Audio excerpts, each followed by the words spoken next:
नमस्कार, Byju's exam prep channel पर आपका स्वागत है। दोस्तों, आज हम लोग 19 जनवरी 2024 के दैनिक क्विज की चर्चा करेंगे, जो कि आपके आगामी 24 की प्रारंभिक परीक्षा के दृष्टिकोण से लाभदायक सिद्ध हो सकता है।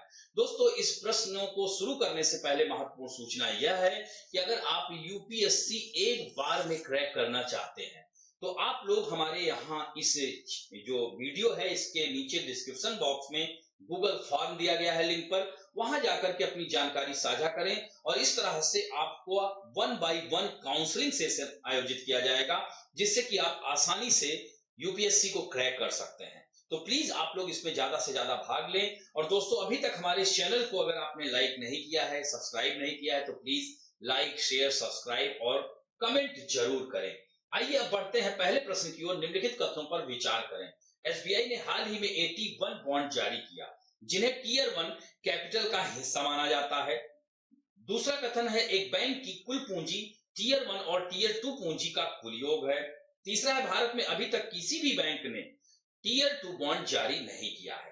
तो इन तीनों कथनों पर विचार कीजिए। इससे संबंधित आइए खबर देखते हैं। तो मनी कंट्रोल में आया हुआ है कि एसबीआई ने 8.34% के कूपन पर 81 बॉन्ड के माध्यम से 5,000 करोड़ रुपए जुटाए। ये देख रहे हैं 81 बॉन्ड के बारे में, यहां पर इस चित्र के माध्यम से देखिएगा। यह एक प्रकार के असुरक्षित स्थायी बॉन्ड होते हैं और जिन्हें बैंक बेसल 3 मानदंडों को पूरा करने के लिए अपनी मुख्य पूंजी आधार को बढ़ाने के लिए जारी किया जाता है। और दोस्तों, आपको बता दें, यह टीयर 2 बॉन्ड की तुलना में इनकी दरें जो होती हैं अधिक होती हैं और इन बॉन्डों की कोई परिपक्वता तिथि नहीं होती है। जारीकर्ता के पास एक निश्चित अवधि के बाद बॉन्ड वापस बुलाने या मूलधन चुकाने का विकल्प होता है। तो व्यक्तिगत निवेशक भी इन बॉन्डों को धारण कर सकते हैं, लेकिन ज्यादातर उच्च निवल मूल्य वाले व्यक्ति ऐसे उच्च जोखिम और उच्च उपज वाले निवेश का विकल्प चुनते हैं। अब यहां पर थोड़ा सा अगर देखा जाए 81 बनाम यानी बॉन्ड बनाम टीयर 2 बॉन्ड, तो 81 बॉन्ड बताया ही कि स्थायी साधन है, जिसके परिणाम स्वरूप उसको कोई परिपक्वता तिथि नहीं होती है। जबकि टीयर 2 बॉन्ड इसकी जो है देख सकते हैं कि परिपक्वता अवधि न्यूनतम 5 वर्ष होती है। इसका लक्ष्य घाटे को अवशोषित करना भी है, ध्यान रखेंगे। तो यह जो टीयर 1 है टीयर 2 बॉन्ड के अधीन है और यह बॉन्ड बैंकों की प्राथमिक निधि स्रोत बनते हैं और इसमें शेयर धारक की पूंजी को बरकरार रखते हैं। तो आशा करता हूं कि आप लोग इसका उत्तर अभी तक दे चुके होंगे। इसमें केवल 2 कथन सही है। यहां पर तीसरा कथन असत्य है, क्योंकि कह रहा है कि अभी तक किसी भी बैंक ने, अभी पिछले साल ही एसबीआई ने टीयर 2 बॉन्ड जारी किया था। इससे में पहला और दूसरा कथन सही है। अब बढ़ते हैं दूसरे महत्वपूर्ण प्रश्न की ओर। विश्व व्यापार संगठन के शांति खंड के संबंध में निम्नलिखित कथनों पर विचार करें। इसे बाली सम्मेलन में पेश किया गया था। दूसरा है, यह खंड विकसित और विकासशील दोनों देशों को सुरक्षा प्रदान करता है। तीसरा है, शांति धारा लागू करने वाला भारत यानी पीस क्लास लागू करने वाला भारत पहला देश है। तो अब यहां पर इसमें कह रहा है ना कि इनमें से कितने कथन गलत हैं। इसका उत्तर आप लोग पहले दीजिए, तब तक हम लोग यहाँ पर देख सकते हैं। ये खबर आई हुई है कि permanent solution for public stock holding top priority for India. यह देख सकते हैं कि डब्ल्यूटीओ मेंबर्स ने शांति खंड पीस, जो इसे पीस क्लॉज कहते हैं, यह 2013 में बाली सम्मेलन में, बाली मंत्र स्तरीय सम्मेलन में इसे समाविष्ट किया था। और यह जो है विकसित और विकासशील देशों के घरेलू समर्थन के मुद्दे पर यह सुरक्षा प्रदान करने के लिए इसको किया गया था। दोस्तों, भारत ने पहली बार 2020 में वर्ष 18-19 के लिए शांति खंड का आह्वान किया था। तो आशा करता हूं कि आपको इसका उत्तर मिल चुका होगा। तो यहां पर इसका उत्तर क्या होगा? तो यह केवल एक कथन गलत है, यानी उत्तर इसका ए हो गया। तो यानी तीसरा कथन गलत है, यानी पहला और दूसरा सही है। अब बढ़ते हैं तीसरे महत्वपूर्ण प्रश्न की ओर। निम्नलिखित में से किस लैटिन अमेरिकी देश में भारतीय समुदाय की बड़ी उपस्थिति है, जिसका श्रेय ब्रिटिशों की गिरमिटिया श्रम प्रणाली को दिया जा सकता है? तो दोस्तों, गिरमिटिया मजदूर, गिरमिटिया का शाब्दिक अर्थ ही है एग्रीमेंट। यह अंग्रेज लोग मजदूरों को ले जाते थे हमारे देश से, और सूरीनाम, गुयाना, चूंकि इन सब देशों में इनके जो है उपनिवेश हुआ करते थे। तो औद्योगिक क्रांति के बाद मजदूरों की आवश्यकता पड़ी, तो इन्हें खूब जो है 10 से 15 हजार की संख्या में मजदूरों को ले जाया जाता था। इन्हें ही हम गिरमिटिया मजदूर कहते हैं। या लैटिन अमेरिका, साउथ अफ्रीका के नेटाल प्रांत, इन सब जगहों पर मॉरिशस, इन सब जगहों पर फिजी, इन देशों पर जो है, इन देशों में ले जाया गया था। तो यह जो है, यानी ब्रिटेन का सूर्य कभी अस्त नहीं होता था, आप लोगों को पता ही है। तो यह पॉइंट ध्यान रखेंगे, यह Suriname, Jamaica, Guyana, Trinidad Tobago, Mauritius, इन सब देशों में यह जो है गिरमिटिया मजदूर कहलाए। और वही मजदूर आज इतना वृद्धि कर गए हैं कि वहां की सरकारों में महत्वपूर्ण हस्तक्षेप करते हैं। आप देख सकते हैं कि चाहे फिजी हो, चाहे सूरीनाम हो, चाहे मॉरिशस हो, इन सब देशों में भारतीय यह गिरमिटिया मजदूर आज बहुसंख्यक के रूप में जाने जा रहे हैं। तो आशा करता हूं समझ गए होंगे आप लोग। और 1834 में गिरमिटिया मजदूर प्रथा ब्रिटिश कानून ने लागू की थी, जिसे 1917 में इसे गैर कानूनी घोषित किया गया था। तो अब इसका उत्तर आप लोग आशा करता हूं दे चुके होंगे। इसका उत्तर क्या होगा? Suriname, Jamaica, Guyana, Trinidad and Tobago, यानी उत्तर इसका क्या हो गया? सी हो गया। बोलीविया इसमें नहीं होगा। तो यह देख सकते हैं यहाँ पर हमारे देश के प्रधानमंत्री ने सूरीनाम और ट्रिनिडाद एवं टोबैगो में के भजन साझा किए। तो इस समय आप लोग को पता ही है कि 22 जनवरी को अयोध्या के राम मंदिर का उद्घाटन होने जा रहा है। तो ऐसे में यहाँ पर आप देख सकते हैं कि रामायण का महत्व भारत ही नहीं, विश्व के अन्य देशों में भी वहां इसको भजन के रूप में पिरोया जा रहा है। तो इसी पर हमारे पीआईबी में आई हुई खबर है और गिरमिटिया मजदूर के बारे में हम आपको बता ही दिए। और यहाँ पर आप देख सकते हैं यह देश है, यह गुयाना है, सूरीनाम है, फ्रेंच गुयाना है।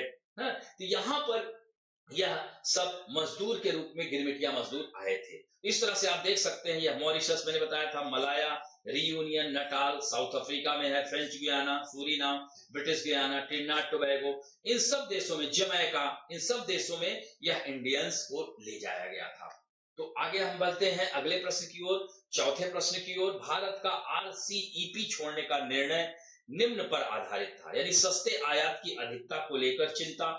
दूसरा है घरेलू उत्पादकों और उद्योगों पर प्रभाव, डर है कि चीन के साथ भारत का व्यापार घाटा बढ़ जाएगा। तो इसमें से कितने कथन सही हैं? आशा करता हूं कि इसका उत्तर आप लोग बहुत आसानी से देंगे। आइए थोड़ा सा खबर देख लेते हैं, हिंदू बिजनेस लाइन में आया हुआ है, इसको हम लोग आईआर से जोड़ सकते हैं। India did well in not joining RCEP.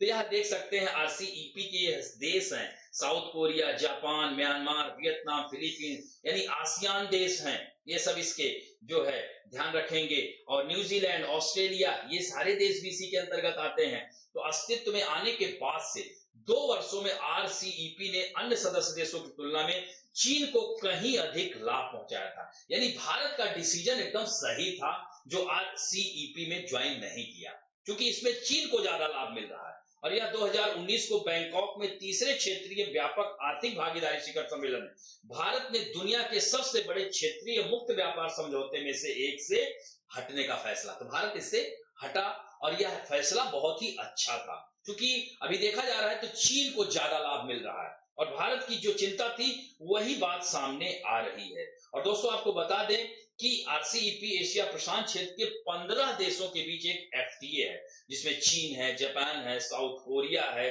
जैसी अर्थव्यवस्थाएं इसमें शामिल हैं।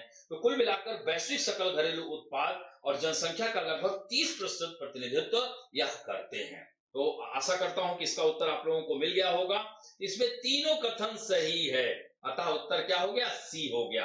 अब बढ़ते हैं पांचवें प्रश्न की ओर। यह 2017 में आया हुआ है। पारिस्थितिकी के दृष्टिकोण से पूर्वी घाटों और पश्चिमी घाटों के बीच अच्छे संपर्क होने के रूप में निम्नलिखित में से किसका महत्व अधिक है? सत्यमंगलम टाइगर रिजर्व, नल्ला वन, नागरहोल राष्ट्रीय उद्यान, शेषाचलम बायोस्फीयर रिजर्व। तो दोस्तों इसमें सही उत्तर होगा सत्यमंगलम। क्यों? क्योंकि यहां पर आप लोग देख सकते हैं यह सत्यमंगलम के बारे में, तो यह तमिलनाडु के, ये क्या है? ये तमिलनाडु क्षेत्र है। यहाँ पर हम आपको बता सकते हैं कि ये जो है तमिलनाडु क्षेत्र है और इस तमिलनाडु के यहाँ पर देख सकते हैं पूर्वी घाट, पश्चिमी घाट। तो पश्चिमी घाट पूर्वी घाट का यह हिस्सा है और यह तमिलनाडु का इरोड सुना होगा, इरोड जिला में यह स्थित है यह सत्यमंगलम।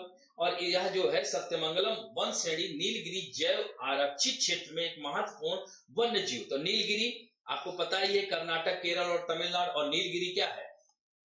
ईस्ट पार्ट और वेस्ट पार्ट का मिलन बिंदु भी है, ये ध्यान रखेंगे। तो इस तरह से यह जो है जोड़ता है। इसमें बीली, यहाँ पर देख रहे हैं गिरिंगा स्वामी मंदिर, वन्यजीव अभ्यारण्य, सिगुर पठार, मुदुमुलाई राष्ट्रीय उद्यान, बांदीपुर राष्ट्रीय उद्यान भी शामिल है। और यह प्रोजेक्ट टाइगर का हिस्सा है। 1973 में प्रोजेक्ट टाइगर को लाया गया था। नल्लामाला, यहाँ पर आप देख सकते हैं नल्लामाला ये है, ठीक। तो नल्लामाला जो है आंध्र प्रदेश के कुर्नूल जिले में स्थित है। इसी तरह से नागरहोल ये कर्नाटक में है, कोडागु जिले और मैसूर जिले में स्थित है।